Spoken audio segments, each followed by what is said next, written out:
Welcome to the Individual Matters podcast and video series. I'm your host, Andrew Caton, and I'm joined by my wife and co-host, Dr. Katrina Caton, licensed psychologist. Hello, everyone. Today we're talking about self-advocacy skills. And we're going to discuss ways that parents and educators can foster development of these skills in their students and kids. Yeah, so when we're talking about self-advocacy, what we're talking about specifically today is the student's ability to recognize a need in themselves and be able to go up and communicate that effectively to a teacher or to a parent in order to get that need met. Okay, I know you have a list of some different skills here, some different approaches. Why don't we go ahead and start with the first? So first, I want you to think about how hard asking for what you need is. Asking for help, asking for a change, asking for more. Think about yourself, and maybe you could challenge yourself to go in tomorrow to work and email your boss that you want to set up a meeting. And then when you get in that meeting, you're going to ask for a raise. So when we're thinking about doing that, we get nervous, or gee, what if they say no, or what if I get fired, or am I even worth that, or maybe I missed something. So just sit with that for a minute and imagine yourself sitting with your boss asking for a raise, face to face. And this is what we're talking about when we're asking students to go up to their teachers and ask for help, clarification, whatever it might be. It's extremely nerve-wracking, overwhelming, intimidating. And I think the number one reason that a student does not approach a teacher is anxiety or shame. So what I put together was 6 steps, and you can do this with your student, and it'll help them develop the skill they need in order to ask for help or to self-advocate with a teacher. So step 1 is, now this is on the adult, but step 1 is to create a safe space where the student feels comfortable speaking up or sharing their thoughts. Students who feel safe and don't feel shame will make requests. They will ask questions and they will speak up. Sometimes it can be the relationship between the student and the teacher that can make it feel shameful or intimidating, or sometimes it could be the dynamics within the student body. Whatever it might be, the very first step is going to make sure that that environment is safe and there is space to feel good. So it's going to look different for every teacher in their particular classroom, right? I mean, depending on the dynamics among the students, depending on what class it is, what age group it is, the teacher's personality, how they run the class, the routine from start to finish. There's some different things that, and teachers have different ways of running their classrooms. So I guess that's something that every teacher has to think about for themselves. How do you create that safe classroom? And how are you responding when a student does come up and ask a question? We really have to avoid things like, why didn't you do it already? Or, gee, that was due last week. Or, weren't you paying attention? Those kinds of things will shut the conversation down immediately and sometimes permanently. The other thing is we have to be real mindful of how the other students are reacting when a student does speak up or ask a question. And thirdly, I think if we honor the way in which the child advocates for themselves, for some that's going to be face-to-face, for some that's going to be in writing, for some that's going to be during class, other kids it might be after class or out on the playground. So you just have to be open and mindful that how the child advocates might look different, but when you respond with listening and warmth, you're going to open up that door and you're going to see a big change. So the student may have a lot of anxiety prior to approaching the teacher. Maybe what you're saying is the teacher should remember this. It might not be evident in the child's behavior, but they might have been thinking about this for quite a while and preparing. And the other thing that I heard you say is teaching and supporting self-advocacy is a process. So they may not get it right the first time. They're improving. The goal here is skill improvement. Skill improvement and awareness. And I think that's an excellent point. You can't always see shame. You cannot always see shame. So just because a student looks calm or disinterested, you can't see shame. And I am certain the number one reason a child does not speak up or ask a question is shame. I'm going to be in trouble. I did this wrong. I should have asked last week. What if my parents find out? I'm stupid. I wasn't paying attention. The list goes on and on. How are the other students going to react? Yeah, I don't want to slow down the class. They're going to think I'm stupid. Maybe she said it already and I just wasn't listening.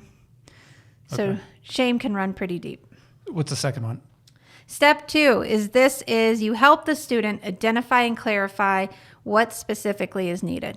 So when you're at home with your student and they're complaining about they don't know when it's due or what's due, then that is identified. Okay, how might you find out? Well, she writes it on the board. Okay, where else might you find that information? Why don't you have access to that information? Okay, it's going to be pretty hard for you to do that assignment without the information. Let me help you. Would you like some suggestions? The idea is that if you have a global problem in a class, well, I don't know when to turn it in, or I don't know what's going on, you really have to narrow it down, have an open conversation about what specifically is the problem so that you can then help them ask for help for that problem. And you used thinking questions there, which is important because rather than telling the student what he or she needs to do and putting them on the defensive, you're asking these open-ended questions. So it allows the student to think and problem solve what might be going on and what might work.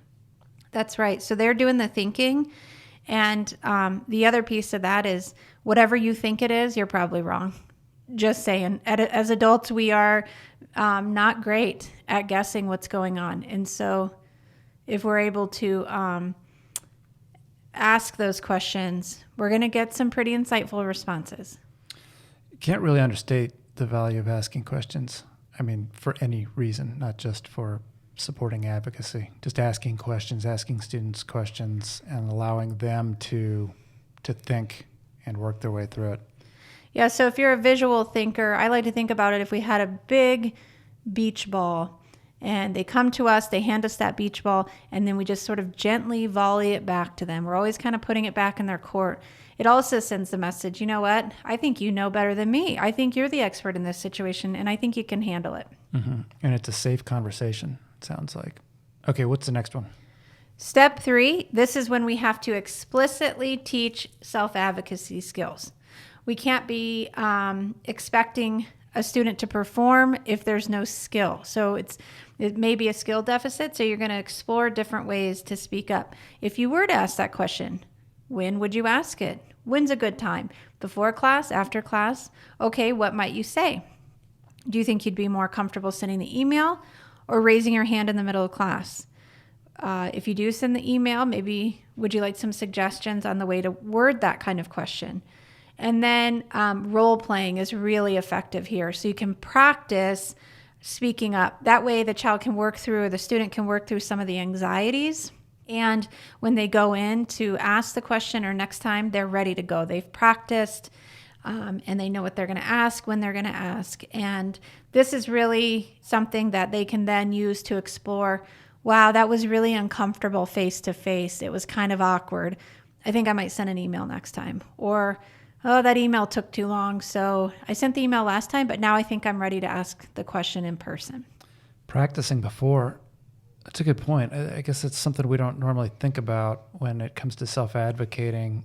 We might talk with a student about why they should self-advocate and what for, but how many times do students actually go through the motions like an actor practicing their lines maybe the night before? Yeah, so let's go back to tomorrow. Your challenge is to go in and ask for a raise. You're going to be rehearsing. You're going to be rehearsing what you're going to say. You're going to be taking notes down on why you're so great and deserve a raise. You're probably going to be rehearsing or role-playing with your spouse. You're going to be talking to yourself all the way to work, and you're going to be rereading and reading and rewriting that email. And so those are the rehearsals that we would do. And this is just a really great way to practice. Then you can bring it back to what worked, what didn't. Oh, I got nervous and I froze. Okay, let's talk about that. What made you nervous? And now you're digging deeper and you're doing really great communication and processing and skills training with that. I guess that's an opportunity to explore the consequences and how you might feel if your attempt to advocate and get something you want is refused. Right, because there's no guarantees. And this isn't about teaching the student to ask because they always get what they want. This is good practice for life because you advocate and you may or may not get it, but it's not about their response. It's about your ability to go for it and to ask for what you need. This also goes back to what we were saying at the beginning, which is advocating comes in different forms. And it's really about figuring out which one is best for you. If your child is not a Johnny on the spot kind of person, then raising their hand in class probably isn't going to work. If they need a little bit of time to formulate their thought or try to figure out what the issue is, they might be better at writing it out in an email or something like that. A lot of students feel more comfortable asking after class or before school or another time that doesn't have peers around. Other students find that one-to-one to be really awkward. Okay, that's great. I don't want to get too far ahead because I know you have another list there, but in thinking about going and asking these questions, kind of planning out how things might go, even if they don't go the way that you want them to, you might be able to prepare your response. And it sounds like if you're planning or going through the motions beforehand, you can reiterate that we don't always get what we want. Even when we're advocating in a healthy, positive way, we might not get the response we want. And also we might go in there and advocate and really screw it up and really Sure. things won't go as we planned, and that's okay too. It's practice.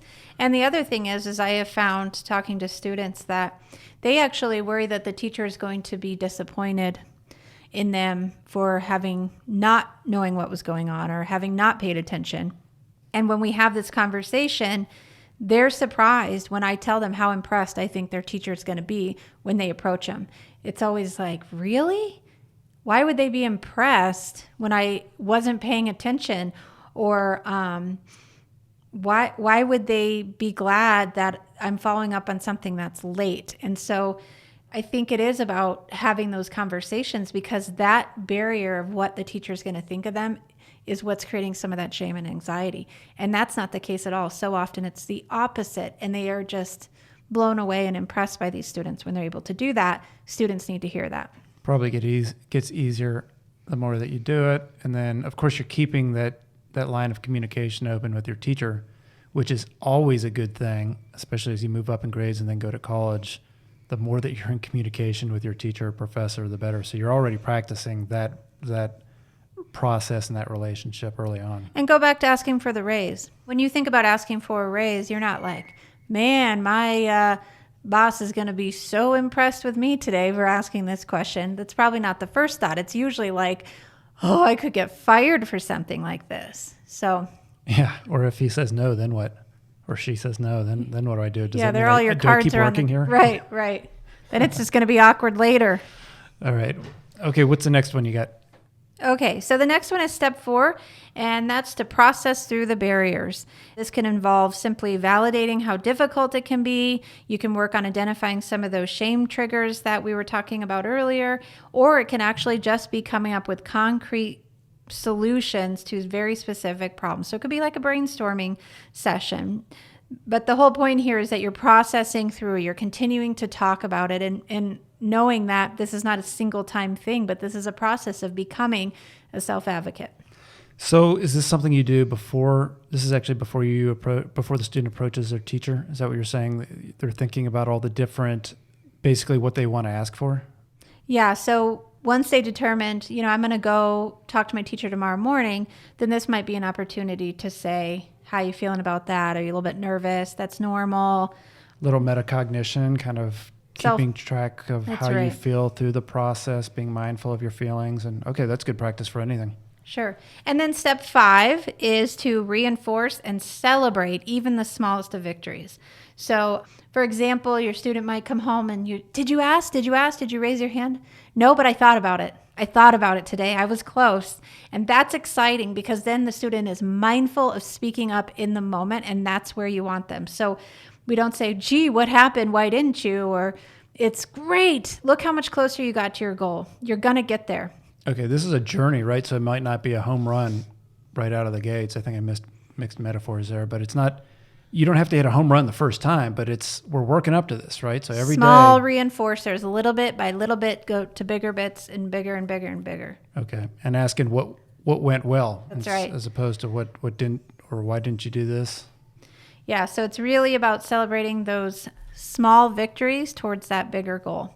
And something I tell students that are nervous is, and of course you got to get ahead of it, but that first day of class, raise your hand immediately and say something, ask something. If you do that on the first day, you'll do it the rest of the semester.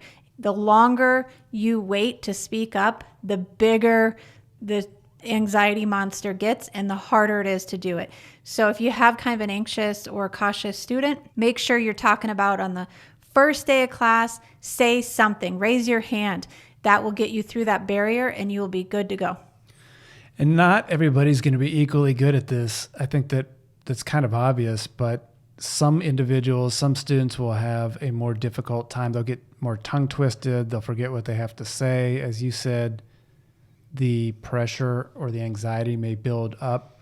It's a hard thing to do. You know, even when we look at these podcasts that we create, we don't have a background really in lengthy, we don't have a career in podcasting, and it can be tough to find your words sometimes, even when you're trying to make a point. And when you're a student and you're approaching somebody who might be intimidating or that you respect. Yeah, I mean, that's such a great point too, because I was asking a younger child about why they don't speak up in class. And he said, because of my speech impeachment. And it was just so sweet. But the idea of how I sound to others can be really intimidating. And so processing through that and validating that can be so powerful. This really is a skill for life.